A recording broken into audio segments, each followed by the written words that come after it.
104.7 The Cave of Springfield's Pure Classic Rock. I'm Mike the Intern, on the phone with my great friend, the guitar player, the man behind the magic in Trans-Siberian Orchestra, Al Pitrelli. How are you today, sir? I love that build-up. Thank you. Hey, brother. How you been? I figure after our, fifth or sixth conversation by now, I should be able to do it right. So I'm doing great. We talked earlier when tickets went live for this year's Trans-Siberian Orchestra tour, and now you're about ready to kick that damn thing off, aren't you? We're getting there. I got another couple weeks of nickel-dime work to do while we're all still home. And I think by the second or third week in October, we're all going to fly into Omaha, Nebraska, where we do our production rehearsals. And that's when it becomes real for me. You know, everything right now is talking about it and working on the set and thinking about songs and arrangements and writing some different underscorings, making sure everybody knows their parts and the songs I'm thinking about doing. But when we all get to rehearsal, that's when it's, plug in, turn it up, and go, all right, now let's get to it. Yeah, and let me ask you, why do you guys pick Omaha? We did a show there, I'm going to say maybe 16, 17 years ago, and we had a couple days off, and it's a great town, And we performed at the Mid-America Center, and I don't know how the conversation started, but our managers and I think the GM of the building, were just chatting, and it's one of the few buildings in America that can accommodate both bands. As you know, we have two touring bands that go out. And something about the structure of this building allows us to hang the production on opposite ends of the building simultaneously. And the other reason is that it's in the middle of the country. Prior to that, we were rehearsing down in Lakeland, Florida, and you kind of painted into a corner in the southeast. So we couldn't really drive to the next show. It would have to be some place drivable.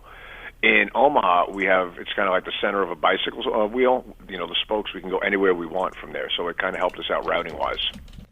That's really cool. And a lot of people don't really realize that bands do this. They think that maybe you guys just hang out in the studio for a couple of days, but no. There are bands like you. I finished Getty's autobiography late last year about him and all the pre-tour stuff that they would do and how you basically lock in. And you really can tell the difference between bands that actually take a week, couple weeks to really tone in and get tight together versus the bands that go out and just start doing it, and how, you can, at least for me, from a musician standpoint, I can see when they're sloppy. And then I know bands where I saw them at the beginning of the tour and then the end, and they were incredible at the end. And I'm like, well, if you guys took some time in the beginning, maybe it would have been tight throughout. But as usual, you are coming up really close. You got Tulsa, December 6th. You're in Kansas City, 2 shows on the 7th. And then you've got Little Rock on the 8th of December. So you've got a lot of chances to see this. And then St. Louis on the 18th. And it always is a family tradition for those who have seen this show. It's an incredible thing. If you haven't gone, you definitely need to go. Anything new that's happening this year? Everything. Everything new, brother. And I love the enthusiasm in your voice. If I say it, I'm selling a show. You say it, it becomes gospel. And I know you've seen countless number of shows over the course of your life. And the fact that you hold this one in such regard, I greatly appreciate. So not only do we rehearse a lot, but we start talking about the tour and the set and what we're going to do by the second week of January, right after we get home for the previous tour. And I went and put ears on the record, The Lost Christmas Eve, which was the third installment of Paul O'Neill's Christmas trilogy. And that's a story we haven't presented live probably in about a dozen years or so. And as I was listening to it, I was like, this is just a great story. It's great material, great songs, everything about it. And a lot of the songs on that record we have been doing for years in the second half of the show, but we haven't performed it in its entirety in a long time.